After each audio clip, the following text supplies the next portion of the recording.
संगत जी, आइए सत्संग की शुरुआत करते हैं और सत्संग के लिए इनवाइट करते हैं सदा ठाकुर आंटी को। आंटी, आप प्लीज आए, गुरु जी का सत्संग शेयर करें। जय गुरु जी, शुक्राना गुरु जी। और सारी संगत का बहुत बहुत अभिवादन इस प्लेटफॉर्म पर।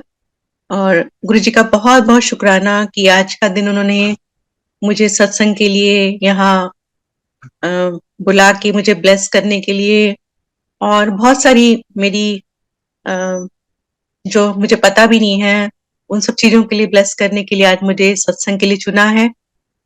और मैं बिल्कुल इस चीज के लिए तैयार नहीं थी कि मैं आज सत्संग करूंगी, लेकिन जैसे ही फोन आया तो मुझे लगा कि गुरुजी कुछ ब्लेस करना चाहते हैं, और इसलिए जैसे ही मेरे को फोन आया मैंने यस बोल दिया।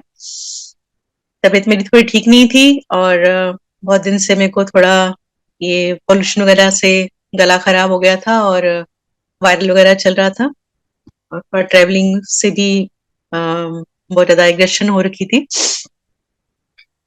लेकिन गुरुजी की जब कोई हुक्म होता है तो उसमें हमारा ही कल्याण होता है, और हम सब जानते हैं इस चीज को अच्छे से। और सबसे पहले मैं शुक्राना करूंगी गुरुजी का, क्योंकि उन्होंने हम सबकी अरदास सुनी है, और उन मजदूरों को जो उस टनल में फंसे हुए थे हिमाचल में, उत्तरकाशी में, उनको बचाया है। क्योंकि हम काफी दिन से गुरुजी से अरदास कर रहे थे, और मैं गुरुजी से बोल रही थी, गुरुजी कुछ तो साइन दो, क्यों बचेंगे कि नहीं बचेंगे। और कल परसों जब मैंने टीवी में देखा कि उस एक छोटे से मंदिर के पीछे शिव जी की आकृति बन गई है, तो मैं समझ गई थी कि गुरुजी आ गए हैं, उनको जरूर बचाएंगे। और आज गुरुजी की कृपा से, गुरुजी का बहुत बहुत शुक्राना कि वो मजदूर अच्छे से अपने अपने फैमिली वालों से मिल लिए हैं और हॉस्पिटल पहुंच गए हैं सुरक्षित। तो गुरुजी कहाँ नहीं है, हर जगह हर बंदे की अरदास सुनते हैं, और हर व्यक्ति के साथ हैं। बस थोड़ा सा समय लगता है कि कब कैसे कैसे उन्होंने किसको कैसे ब्लेस करना है, ये उनकी लीला है।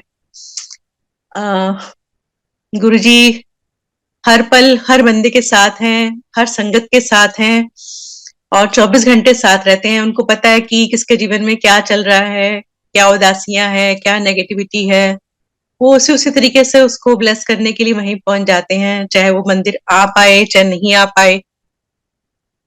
तो स्वयं वो खुद ही पहुंच जाते हैं हर जगह, और उस चीज को हमने महसूस किया है। तो ये गुरुजी की बहुत ब्लेसिंग्स हैं। चाहे हम, जैसे एक बच्चा बार बार कीचड़ में लिपटता है, और माँ उसको फिर से अपने गोदी में बिठा के संवारती है, दुलारती है और उसको तैयार करती है।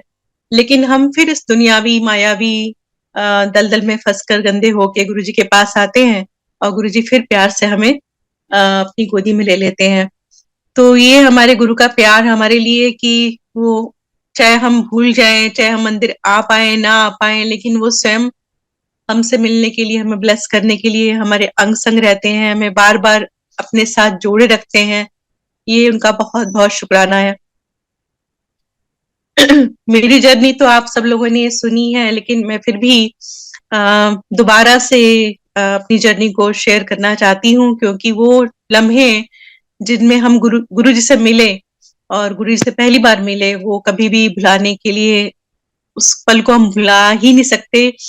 और गुरु जी की ऐसी कृपा बनी रहे कि हम गुरु जी को कभी भी एक क्षण के लिए ना भूलें। गुरु जी ऐसे हमें बख्शीश करें। ये दुनिया ऐसी है कि गुरु जी कहते हैं कि बार बार जब भी गुरु के पास आओ सजदे में उनसे ही मांगो कि हमें बख्श दो, इसकी चिक्कड़ में से हमें निकालो। तो वही अनुरोध मेरा बारंबार है गुरु जी से कि हमें बख्शें, जाने अनजाने में हमसे कोई भी गलती हुई उसको बख्शें और हमें इस चिक्कड़ से निकालें बाहर।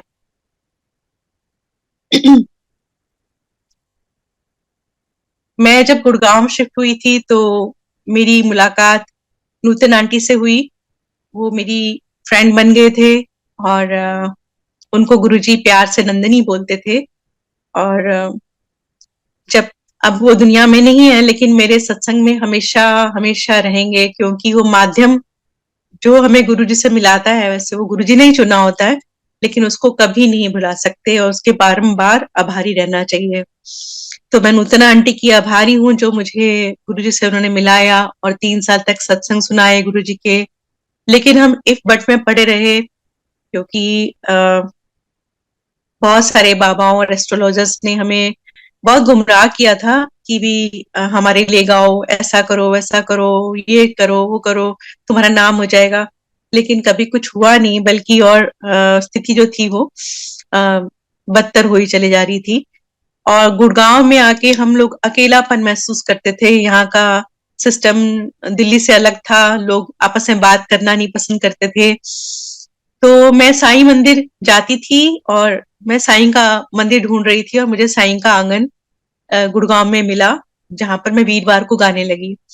तो नूतन आंटी भी उधर से मुझे गुरुजी के सत्संग सुनाते थे, तो मैं उनको टालती रहती थी कि मैं बाबा में बहुत प्यार मेरा है, और सभी भगवानों को हम मानते हैं, उनकी पूजा करते हैं, जैसे जैसे हमारे माता पिता और सबने बताया है। और उनको मैंने नहीं बताया कि मैं क्यों नहीं जाना चाहती हूँ, लेकिन मन में ये विचार चल रहा था। लेकिन 3 साल तक आंटी कभी भी थके नहीं, वो गुरुजी के सत्संग हमें सुनाते चले गए। मेरी आवाज क्लियर है? क्योंकि मैंने थोड़ा सा माइक ये रखा, ऐसा हुआ है कि भी मुझे लग रहा है कि शायद कम आवाज आ रही होगी। नहीं जी आंटी, बिल्कुल क्लियर आवाज आपकी। जी जी, थैंक यू। तो मैं आंटी को टालती रहती थी कि हाँ ऐसा है वैसा, हम नहीं जा सकते ये। लेकिन जब मेरा समय आया, गुरुजी ने मेरे मन में प्रेरणा जगाई कि वो आंटी इतने सत्संग सुनाते हैं, तो उनको खुश करने के लिए उनके गुरुजी के दर्शन करने चलते हैं। तो मैंने अपने अंकल को बोला कि भी मेरा जन्मदिन है, मैं जैसे मनाना चाहूँ मुझे मनाने देना। तो इन्होंने कहा कि भी तू अपना प्रॉमिस तोड़ रही है, चलो आज चलूंगा, उसके बाद कभी नहीं जाऊंगा। मैंने आंटी को फोन किया और उनको बोला कि हम आज चलेंगे। तो आंटी ने कहा कि गुरुजी की गद्दी पे बैठने से पहले हमें वहां पहुंचना है। आज मैं तुम्हारी कार में चलूंगी, मुझे इतने बजे वहां से मेरे घर के आगे से पिकअप कर लेना। मैं कभी भी संगत जी दिन में सोती नहीं हूँ, चाहे कितनी तबीयत भी खराब हो, थोड़ा लेट जाती हूँ या कोई दवाई खाई हो।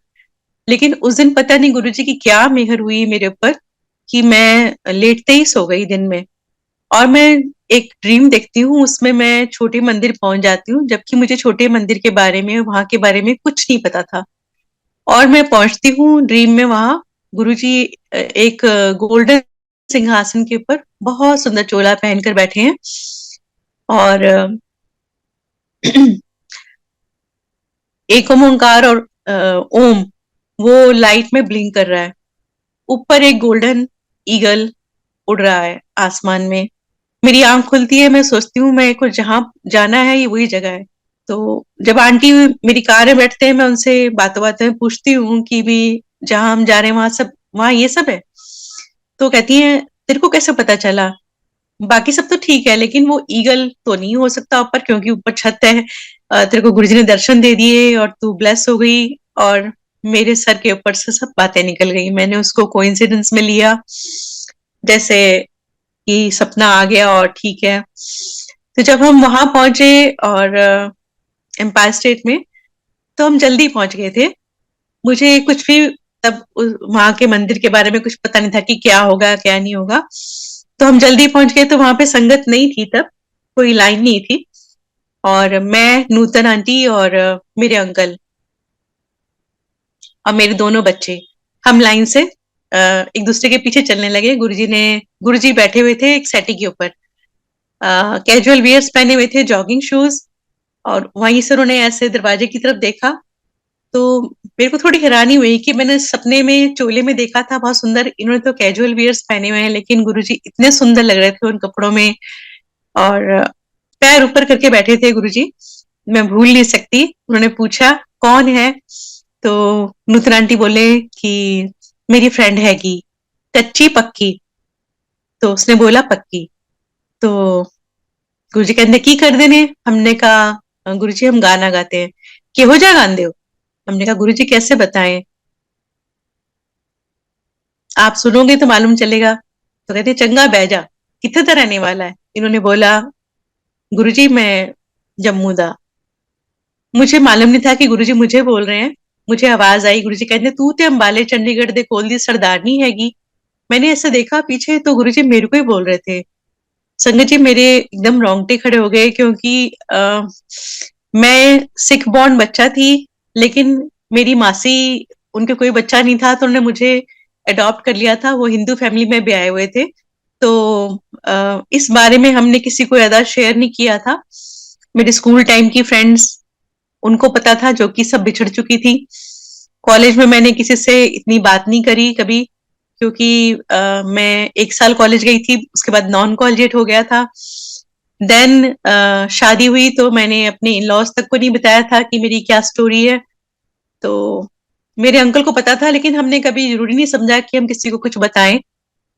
और मैं सोचने लगी कि शायद मैंने अपनी कोई बात जो है वो नूतन आंटी से शेयर करी है क्या, ये सोचते सोचते बैठ गई।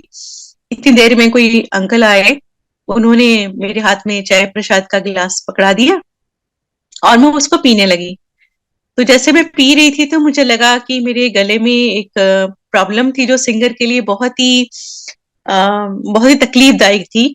और उसके लिए मैंने बहुत सारी दवाइयां खा चुकी थी, हर तरह की, किसी भी चीज से आराम नहीं मिलता था।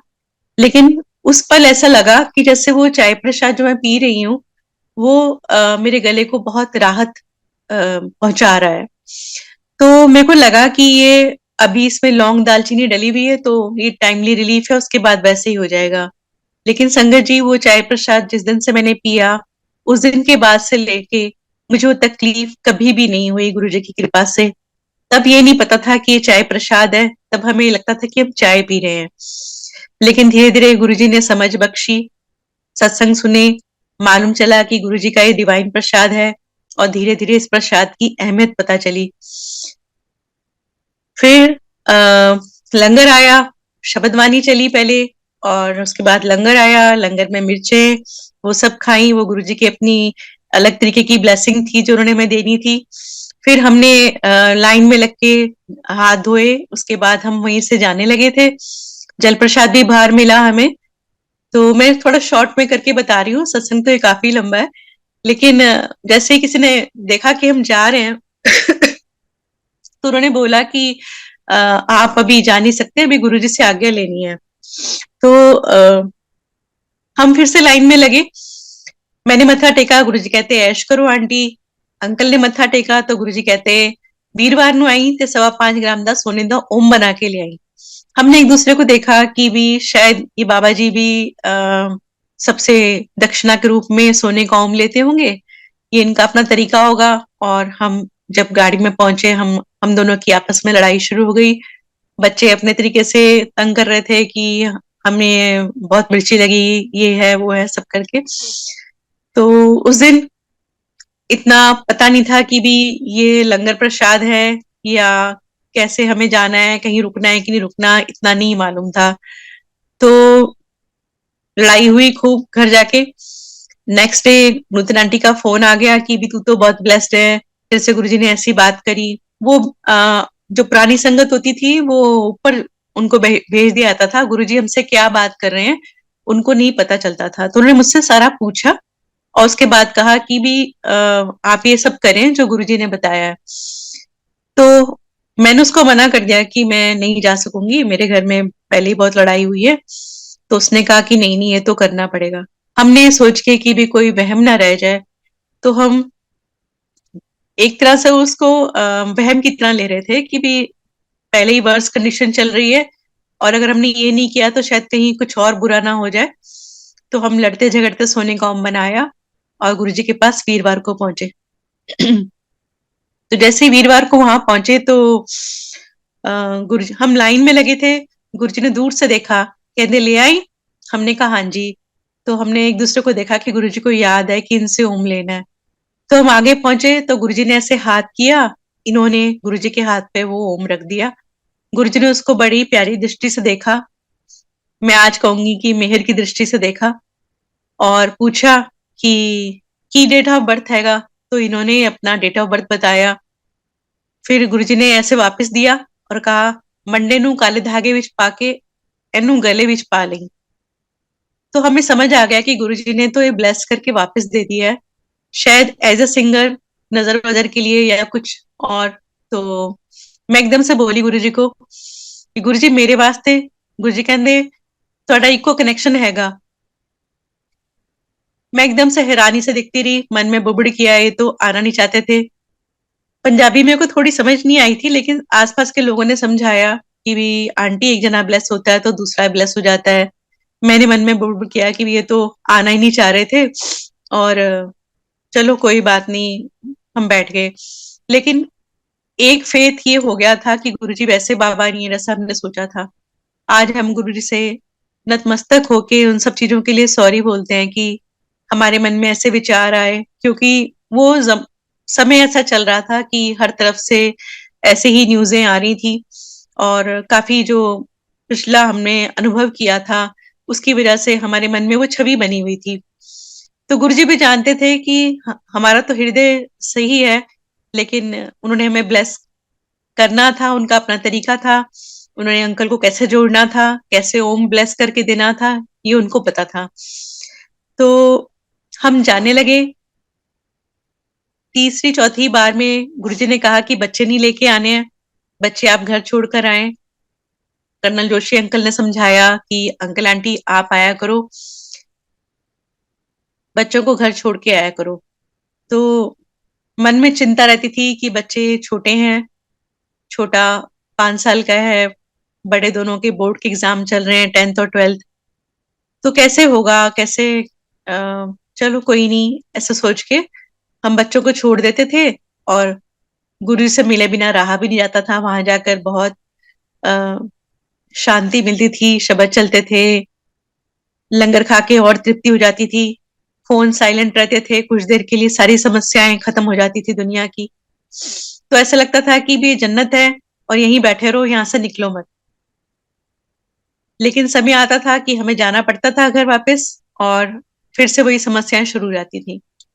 एक दिन अंकल खड़े थे पीछे, उन्होंने बोला आज आपको सत्संग सुनाते हैं। मुझे लगा कि शायद ये कोई मंत्र कहानी या कुछ प्रवचन सुनाएंगे जो गुरुजी ने इनको सिखाया होगा। तो कहने लगे मैं डॉक्टर हूँ एम्स में, और मैं थायराइड का डॉक्टर हूँ, मुझे अस्थमा है, और मैं आ, कोई दवाई नहीं खाता हूँ, गुरुजी के लंगर प्रसाद खाता हूँ और मैं ठीक रहता हूँ। तो हम दोनों के चेहरे पे एक हल्की सी हंसी आई और हमने एक दूसरे को देखा। हमने सोचा कि गुरुजी ने एक पीआर टीम अपनी सेट कर रखी है सभी लोगों को कन्विंस करने के लिए। अकल नहीं थी, हम नादान थे, अपने अपने दिमाग चलाए जा रहे थे कि भी, क्योंकि गुरुजी कहते थे कि दिमाग अपना बाहर छोड़ के जाओ, और हम फिर भी साथ लेके जाते थे। बड़ी हैरानी हुई कि भी वो डॉक्टर होके ऐसी बात कर रहे हैं। फिर एक दिन क्या हुआ कि गुरुजी कहते हैं कि आज थोड़ा गाना सुनते हैं। मेरे अंकल कहने लगे कि गुरुजी मैं तो बाजा नहीं लेकर आया।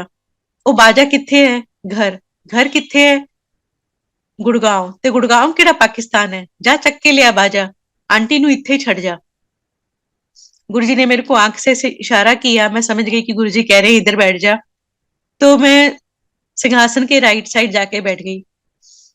लेकिन मन में इतनी चिंताएं थी कि गुरुजी पता नहीं कितनी देर में अंदर चले जाएंगे या क्या होगा, अंकल पता नहीं वापस आएंगे कि नहीं आएंगे, बाजा लाएंगे कि नहीं लाएंगे, या आएंगे तो डायरीज नहीं लाएंगे, मैं गुरुजी को क्या सुनाऊंगी।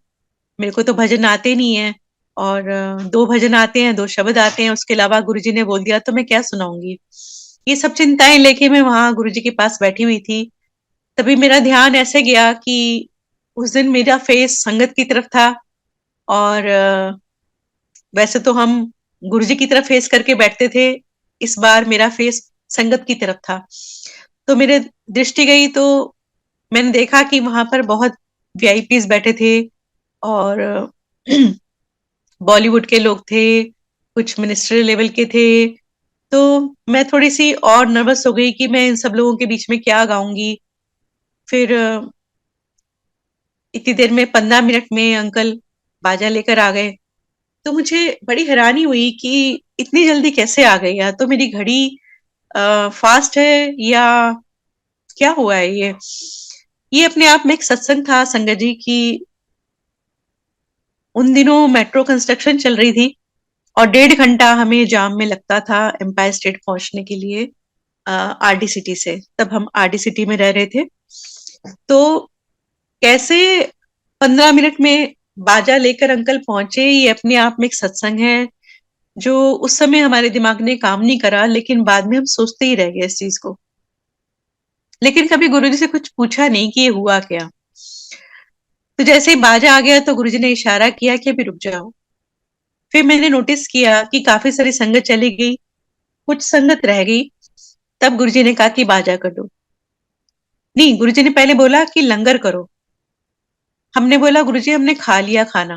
गुरुजी कहते डबल ब्लेसिंग हैगी, डबल लंगर करो। तो हम दोबारा खाने बैठ गए। मन में सोच रहे थे कि भी कैसे खाएंगे और कैसे गाएंगे इतना सारा लंगर करके, क्योंकि घर में 2 रोटी भी खाते हैं संगत जी तो वो काफी होती है, लेकिन गुरुजी महाराज इतनी इतनी ब्लेसिंग्स देते थे हमें। इतना लंगर कराने के बाद भी वो कहाँ चले जाता था पता नहीं चलता था। तो उस दिन गुरुजी ने डबल डबल लंगर कराया। लंगर करने के बाद गुरुजी ने जब बोला कि बाजा निकालो, तो अंकल ने एक गजल सुनाई। मैंने सर ढक के शब्द सुनाया, प्रभ डोरी हाथ तुम्हारे। और प्रभ डोरी हाथ तुम्हारे गाने के बाद मैंने गुरुजी से पूछा कि गुरुजी मैं भजन सुनाऊं। गुरुजी कहते शब्द भजन सुन के मैं बोर हो गया, सारा दिन यही तो सुनना, तू लता दा गाना सुना मैनू ओल्ड जिया। तो मैं अंदर से खुशी हुई मुझे कि मेरे लिए आसान था लता जी का कोई भी गाना गाना। लेकिन एकदम से मैं थोड़ी नर्वस भी हो गई कि मैं गुरुजी को क्या सुनाऊं लता जी का गाना। और मेरे हाथों से पसीना छूटना शुरू हो गया, मैं बहुत नर्वस हो गई। मैंने जल्दी जल्दी इंडेक्स देखा, तो उसमें मेरे को लता जी का तुम ही मेरे मंदिर तुम ही मेरी पूजा गाना दिखाई दिया। मैंने अंकल से पूछा कि मैं ये सुना दूं। अंकल कहते हाँ हाँ ठीक है। तो मैंने वो सुनाया संगत जी। वो मैंने काफी साल बाद गाना उठाया था। आ, कोई स्केल फाइनल नहीं किया था, कुछ नहीं किया था। और मैंने गाया, और मुझे जहां तक याद है कि मैंने वो ठीक ठाक ही गाया। और गुरुजी को पसंद आया, गुरुजी ने काफी ब्लेसिंग्स दी। और फिर कहते कल फिर आ जाई। तो इस तरीके से सिलसिला शुरू हुआ गुरुजी की ब्लेसिंग्स देने का। वो गाने सुन सुन के हमारा कल्याण कर रहे थे, लंगर खिला खिला के कल्याण कर रहे थे हमारा। और संगत से संगत में बिठा बिठा के हमारा कल्याण कर रहे थे। समझ नहीं थी, हम अपने दिमाग से चलते थे, गुरुजी अपना दिमाग अपनी लीला कर रहे थे। तो धीरे धीरे पता चलने लगा, जब संगत में बैठने लगे, कुछ कुछ संगत सत्संग सुनते थे हम। एक दिन गुरुजी कहते आज आंटी तानू अपना बाजा सुनाइए। तो हमने सोचा गुरुजी बाजा बजाते होंगे, मोस्टली जहां भी जाते थे हम हर बाबा को गाने का या कुछ बजाने का शौक होता था। तो हमें लगा गुरुजी भी बाजा बजाते होंगे। फिर काफी देर तक बैठे रहे, कोई बाजा तो वहां पे आया नहीं। फिर हमने सोचा कोई आर्टिस्ट आ रहा होगा, वो बाजा बजाएगा। फिर गुरुजी ने किसी सरदार जी को इशारा किया, वो खड़े हो गए, उन्होंने प्रणाम किया गुरुजी को और संगत को भी। और कहने लगे कि मेरे को हार्ट की प्रॉब्लम थी और मुझे डॉक्टर ने ऑपरेशन के लिए सर्जरी के लिए बोल दिया था। मैंने उसको बोला कि मैं गुरुजी के पास आशीर्वाद लेके फिर सर्जरी कराने आऊंगा। और गुरुजी ने आके मेरी जब मैं गुरुजी के पास आया तो उन्होंने कहा कल्याण किया, कल जाके चेक करा ली, तेरी ब्लॉकेज खोल देती है बिना सर्जरी। तो गुरुजी बार बार मुझे इंसिस्ट कर रहे थे कि ध्यान से सुन, ध्यान से सुन। मतलब उनकी आंखों के इशारे से मुझे ऐसे कह रहे थे कि थोड़ा और ध्यान से सुन। लेकिन मैं ऐसे कर रही थी ऐसे कि पता नहीं क्यों गुरुजी इंसिस्ट कर रहे हैं, और ऐसे कैसे हो सकता है कि भी बिना ऑपरेशन के हार्ट की ब्लॉकेज खुल जाएगी। यकीन ही नहीं हो रहा था। हम एक दूसरे को देख रहे थे कि, और गुरुजी खुश हो रहे थे अपनी ये लीला सुन के कि भी मतलब मैंने देखो ये करा। तो हमें यकीन ही नहीं हो रहा था कि ऐसा भी हो सकता है। नहीं, ऐसा नहीं हो सकता, ये तो कुछ मतलब कन्विंस करने के लिए, संगत को अपनी पॉपुलैरिटी बढ़ाने के लिए शायद ऐसा कर रहे हैं। लेकिन संगत जी ये सत्संग तो हमने तब सुन लिया, लेकिन जब काफी दिनों बाद मुझे ध्यान में आया कि उन दिनों मेरी एक हार्ट की प्रॉब्लम के लिए मुझे एक आधी गोली डॉक्टर देता था कि भी आपको ब्लड थिनर होगी शायद वो, तो ये आपको रोज खानी है। तो हो सकता है कि उस वक्त मेरे को ये प्रॉब्लम होने वाली हो और गुरुजी ने मेरा वो कल्याण किया हो। तब समझ ही नहीं थी कि ऐसा सब कुछ होता है, और हमने इसको ऐसे हल्के में ले लिया। तो आज जब समझ आई है तो मालूम चलता है कि गुरुजी क्या नहीं कर सकते। गुरुजी के जो इस संसार में इम्पॉसिबल वर्ड है ही नहीं, हर चीज पॉसिबल है। जहां साइंस फेल होती है वहां गुरुजी शुरू होते हैं। तो उन सब नादानियों के लिए हम क्षमा चाहते हैं गुरुजी से कि वहां बैठ के भी हमने गुरुजी को नहीं समझ पाए, या उन्होंने नहीं समझने दिया। जैसी भी उनकी लीला थी, वो चाहते तो पल में ही हमें अपने संपूर्ण रूप के दर्शन करा के सोझी बख्श सकते थे, लेकिन उन्होंने टाइम लिया, या हमें टाइम दिया कि समझो और मेरी लीला को समझो, जानो। या हम इस लायक ही नहीं थे कि भी हम समझ पाते ईश्वर की लीला को। जब समझ आई तो बहुत देर हो चुकी थी। लेकिन देर आए दुरुस्त आए, जब गुरु जी की टाइमिंग है, उनकी जो प्लानिंग है, उसके आगे हम नतमस्तक हैं और उनकी रजा में राजी हैं कि जब उन्होंने चाहा तब जो होना था तब हुआ। तो ऐसा करते करते एक दिन क्या हुआ कि आ, हमारी आपस में घर में बहुत डिस्कशन होती थी कई मामलों में। अंकल मुझे बोलते थे हमारे पास काम नहीं है, गुरुजी के सत्संग तो सुनते हैं और कैसे होगा, कैसे चलेगा, खाली जाके वहां बैठ जाने से या लंगर करके आ जाने से थोड़ा ना मतलब कुछ हो जाएगा। लेकिन मेरा मन ऐसा करता था कि मतलब मैं रोज जाऊं गुरुजी के पास।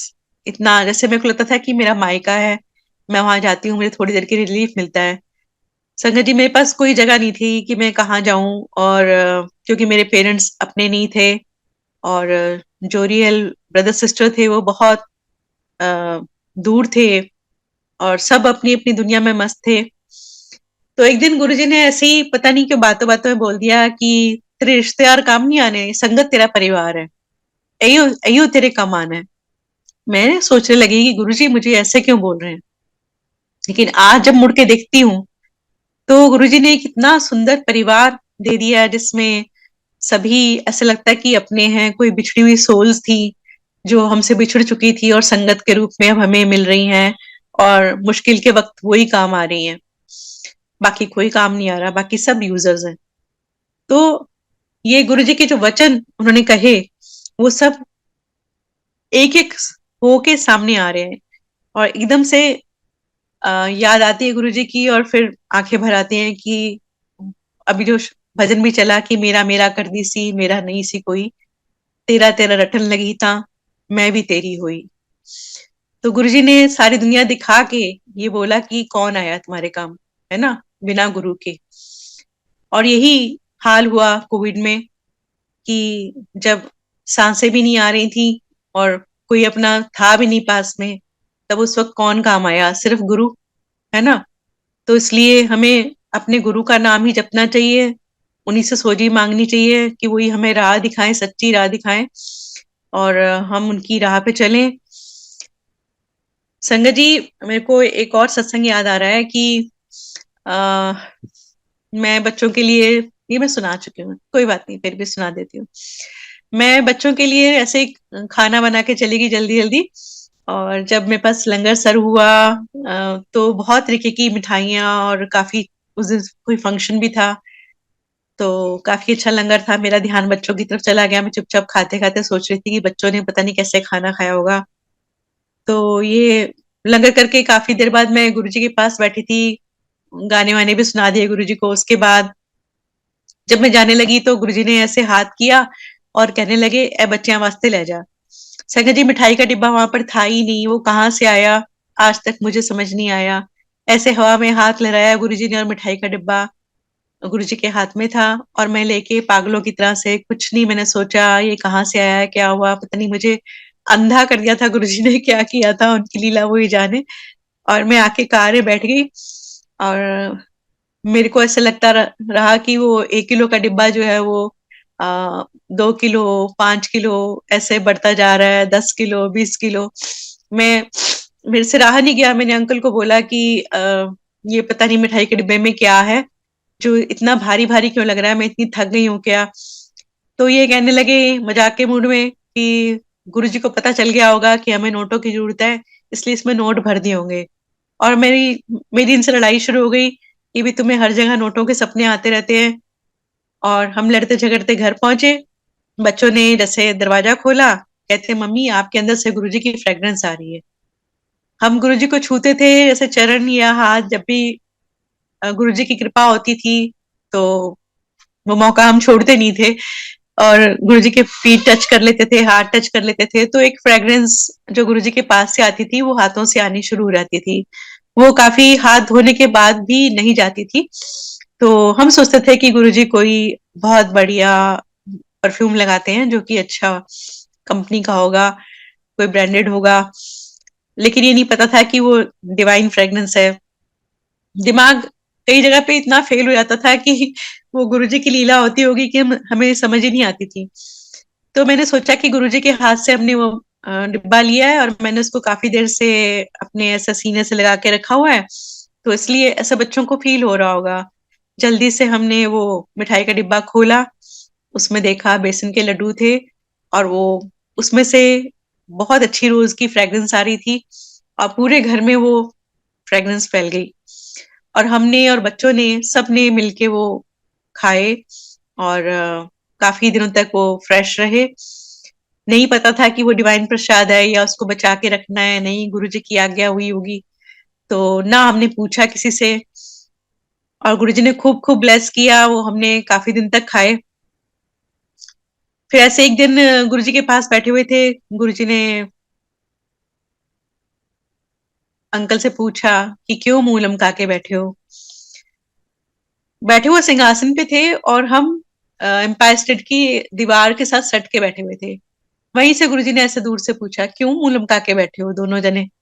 तो हम ना ऐसे ही घुटने घुटने चल के गुरुजी के सिंहासन के दोनों तरफ बैठ गए, एक तरफ अंकल एक तरफ मैं। तो अंकल कहने लगे गुरुजी मेरा नाम नहीं हुआ, 25 साल हो गए मेरे को जम्मू से आए हुए। तो गुरुजी कहते हाले रुक जा, 1.5-2 साल मेरे कोल तो होनी आया ना।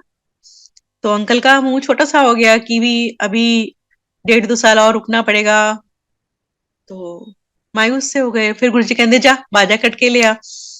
तो बाजा कट के ले आए, तो अंकल ने जब एक पंजाबी गाना सुनाया, थोड़ा हाई पिच का था, संगत ने ताली बजाई। तो गुरुजी कहते जा संगत ने सुन लिया तेरा नाम हो गया। गाड़ी में अंकल मेरे को कहते हैं कि भी 20-25 लोग बैठे थे यार, हैं, और गुरुजी कहते हैं तेरा नाम हो जाए, इस संगत के सुनने से नाम हो जाएगा। या ऐसे कैसे नाम हो जाएगा, इतनी कंसर्ट गाई हमने, बाहर गए, सब कुछ हुआ, कुछ भी तो नहीं हुआ। तो मैंने कहा गुरुजी की लीला गुरुजी जाने, कभी फिर कभी पूछ लेना गुरुजी से कि कैसे, मतलब ये आपने कहा। तो संगत जी आज आप देखिए, हमारी कोई औकात नहीं है, कोई हमारा इतना अच्छा गाना नहीं है, कुछ भी नहीं है, और गुरुजी की कृपा से आप सब जानते हैं, इतना मान सम्मान देते हैं और इस योग्य समझते हैं कि मैं आपके सामने सत्संग शेयर कर सकूं और भजन गा सकूं। तो ये सब गुरुजी की कृपा है, उसके बिना तो कुछ पॉसिबल ही नहीं था। पिछले दिनों एक जूम प्लेटफॉर्म पे मुझे किसी ने इनवाइट किया था, तो मैंने उसमें अपना गाया हुआ ये भजन सुना, जर्रा जर्रा। तो मुझे इतनी हैरानी हुई कि अच्छा ये मैं लिख पाई, मैं कर पाई, नहीं नहीं ये मैं हो ही नहीं सकती, ये सिर्फ गुरुजी लिखवा सकते हैं और गुरुजी ही कंपोज करा सकते हैं, मेरे को तो कुछ आता ही नहीं है। और आंखों में आंसू भर गए मेरे कि मतलब ये इतनी क्रिएटिविटी की तो मैं हकदार ही नहीं थी, ये तो सब गुरुजी ने कराया। और फिर से गुरुजी ने ऐसे कहते हैं ना एक इंजेक्शन पहले भी भरा था मेरे अंदर कि भी मैं जैसे रियाज नहीं करती थी, कुछ नहीं थी, तो गुरुजी को सुनाने के चक्कर में मैंने फिर से रियाज करना शुरू कर दिया। मैं अपने पूरे दिन भर के शेड्यूल से, जबकि मेरे सब नौकर ड्राइवर सब मेरे से छिन चुके थे, सारा काम मुझे घर का करना पड़ता था, और मैंने उसमें से भी टाइम निकाल के रियाज करना शुरू किया कि आज मैं गुरुजी को ये सुनाऊंगी, आज गुरुजी को वो सुनाऊंगी। और इस तरीके से गुरुजी ने मेरे को फिर से जिंदा किया एक आर्टिस्ट के रूप में।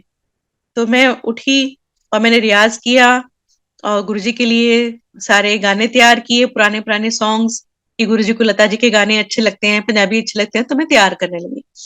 लेकिन वहां जाकर क्या ब्रेन वॉश होता था मेरा कि मैं घर से कुछ रिहर्सल करके जाती थी और वहां जाके माइंड चेंज हो जाता था कि भी नहीं मैं तो ये गाऊं। तो अंकल गुस्सा हो जाते थे कि भी तू घर से क्या तैयार करके आई है, यहाँ पे क्या गा रही है। तो मेरे मतलब मेरा दिमाग मेरे इख्तियार में नहीं था, वो गुरुजी कुछ ऐसा करते थे कि मैं कुछ और गाने लगती थी। तो हो सकता है संगत जी की गुरुजी ही चाहते हो कि मैं वो गाने उनको सुनाऊं, या उनकी इच्छा जो होती होगी। किसी संगत ने मुझे बताया कि जब आप घर से निकलने वाले होते थे, तभी गुरुजी बोलते थे साज और आवाज चल पड़े, आज की सुनिए। तो उन्होंने जब संगत ने मुझे ये बताया तो मेरे दिल में इतनी खुशी हुई कि गुरुजी मेरे बारे में बात करते हैं, है ना। वो जगत के पालनहारे जो सारी दुनिया का ख्याल रखते हैं, वो मेरे बारे में बात करते हैं। तो मन में इतनी खुशी हुई, आंसू से आ गए कि भी वो इतना प्यार करते हैं। क्या उनको कमी है कि उनके पास कोई आ सके, है ना। कोई भी हाजिरी लगाने के लिए उनके पास, जिसको आवाज देंगे वही रातों रात उठ के चला जाएगा। लेकिन उस मेहरबान की, उस पालनहारे की हम पर इतनी कृपा दृष्टि हुई कि वो हमें अपनी सेवा में ले लें, कि भी हमें, हम उनको कुछ सुना सके, है ना। उनको, उनका मन खुश हो हमारी आवाज से। इससे बड़ी चीज क्या हो सकती है? कुछ नहीं हो सकती संगत जी। और इस इतनी पावन सेवा के लिए मेरा तो जन्म सफल हो गया है। जैसे मेरे को अब कुछ मिले ना मिले, मैं इसी में बहुत खुश हूँ। और इन्हीं पलों को याद कर करके मैं अपनी जिंदगी जो है गुरु जी के चरणों में बिताना चाहती हूँ। तो ये गुरु जी की कृपा है कि वो संतोष धन भी दे देते हैं साथ साथ अपने भक्त को, कि वो जिस हाल में है, जैसा भी है, बस गुरु जी का शुक्राना करें। वो अंतिम शब्द जो गुरु जी के उन्होंने 27 मई को बोले थे कि गुरदासपुर के लोग किसी भी हाल में रहें, वो भगवान का शुक्राना करते हैं, है ना। तो वही हमें भी करना है कि हर पल पे हमें शुक्राना करना है। हम चाहे जिस भी हाल में, हम बीमार हों, खुश हों, ना खुश हों, तो परमात्मा ने तो हमें इतना कुछ दिया है, बहुत कुछ दिया है। गुरु जी ने हमें इतनी झोलियां भर भर के दी है। हमारी न्यू लाइफ हमें इतनी बार दी है, घर को संभाले रखा है, कोविड में सबको संभाले रखा है। तो हर मिनट पे, हर श्वास में हमें शुक्राना करना चाहिए गुरु जी। ऐसे भगवान हमें मिले हैं जो कि जीवन दान देते हैं, सेहत दान देते हैं, जिसकी जो जरूरत है उसको देते हैं, जो उसके लिए अच्छा है। तो उस परमात्मा का बारंबार शुक्राना हम जितना करें उतना कम है। सत्संग मुझे बहुत सारे याद आ रहे थे। सोचा था कि मैं आज ये सुनाऊंगी, वो सुनाऊंगी, लेकिन जब वही गुरु जी की मर्जी है कि जैसे वो चाहेंगे वही मुझे याद आएगा। एक बार अंकल ऐसे ही बैठे हुए थे, तो अंकल वो तैयार करके लेके गए थे, शिव बटालवी जी का वीरा द सुल्तान एल्बम है। तो अंकल ने सोचा कि मैं ये गुरुजी को सुनाऊंगा तो गुरुजी खुश होंगे। ये अच्छे से अपना वो तैयारी करके गए। गुरुजी ने जैसे आज्ञा दी तो ये गाने बैठे। तो अब वो तो भगवान है, उनके पास अपनी समस्याएं लेके सब लोग आते ही हैं। तो जो कुछ वीआईपीज उनको घेर के बैठ गए और अंकल गा रहे थे। तो अंकल ने मेरे को बड़ी निराशा की दृष्टि से देखा कि भी पता नहीं गुरुजी सुन रहे हैं कि नहीं सुन रहे, और सारी संगत ने उन्हें घेरा हुआ है। इतनी देर में गुरुजी ने सब लोगों को हटा के ऐसे जगह बनाई, और वहीं से इनको कोने से ऐसे करके देखा, तू गांधर है, आज तेनू ही ब्लेस कर रहा। तो ये है परमात्मा, उनको सबके मन की बात पता है कि किसके मन में क्या चल रहा है। और आज भी ऐसा होता है कि भी जो हम मन में सोचते हैं, हम दुखी होते हैं, उदास होते हैं, तो गुरुजी कोई ना कोई ऐसा वसीला बना देते हैं कि आप खुश हो जाए। जैसे आज मैं बहुत उदास थी, मेरा मन भी उदास था, और ऐसा लग रहा था कि भी बहुत दिन हो गए मंदिर भी गए हुए, तो कैसे कब जाना होगा। तो मंदिर से कॉल आ गई, और इस प्लेटफॉर्म पे मुझे सत्संग करने का मौका गुरुजी ने दिया। और जैसे ही शब्द चला, और वैसे ही मन में एकदम से शांति छाती चली गई। तो ऐसे हैं गुरुजी, उनको पता है कि कब किसको कैसे दर्शन देने हैं, कैसे उनको जोड़ना है, कैसे उसका उद्धार करना है। ये परमात्मा अच्छी तरह जानते हैं। और वो सबसे बड़ी बात है कि वो आ, आत्मा को अच्छे से पढ़ते हैं, वो दिलों की बातों को जानते हैं, वो बहुत ही दयालु हैं। अंकल ने वो लिखा है ना एक भजन, मिटाते हैं दिल से दुखों के अंधेरे, बड़े ही दयालु हैं गुरुजी मेरे। तो वाकई गुरुजी इतने दयालु हैं, इतने कृपालु हैं कि मैं उनका शब्दों में बयां कर पाना मुश्किल है। उसके लिए हम चाहे कितने ही भजन बना लें, कितना ही कुछ लिख लें, वो सब सब कहते हैं ना, एक उसकी लिमिटेशन है, वो उससे भी अपरंपार है। एक कर्नल जोशी जी श्लोक बोलते हैं, बहुत अच्छा है। सात समंदर की मस्ती करूं, लेखनी सब बन रहा है, सब कागज, ऐसे कुछ है। मैंने गाया भी है इसको, अभी मैं भूल गई हूँ उसको। कि गणेश भगवान लिख रहे हैं, सरस्वती जी बोल रहे हैं, लेकिन वो कृपा जो है, वो उनका, ईश्वर का वर्णन, उसकी कृपा का वर्णन हम कागज में नहीं कर सकते, हम लिख के नहीं कर सकते उनका, हम बोल के भी नहीं कर सकते। बस मन ही मन हम अपने आप को उनको अर्पित करके, है ना। कई बार जैसे मेरे को लगता है कि मन में बहुत नेगेटिविटी हो रही है, या कुछ राह नहीं दिख रही हमें, या हम कोई डिसीजन नहीं ले पा रहे, तो उस समय अ, मन को एकदम शांत करके गुरु जी पर छोड़ दे। वो ये अपने आप कोई ना कोई वसीला निकालते हैं, और हर राह बनती चली जाती है। ऐसे हैं गुरु जी। तो संगत जी, मैं अब आज्ञा देना चाहूंगी, आज्ञा लेना चाहूंगी, सॉरी, और अपने शब्दों को विराम देना चाहूंगी। जय गुरु जी।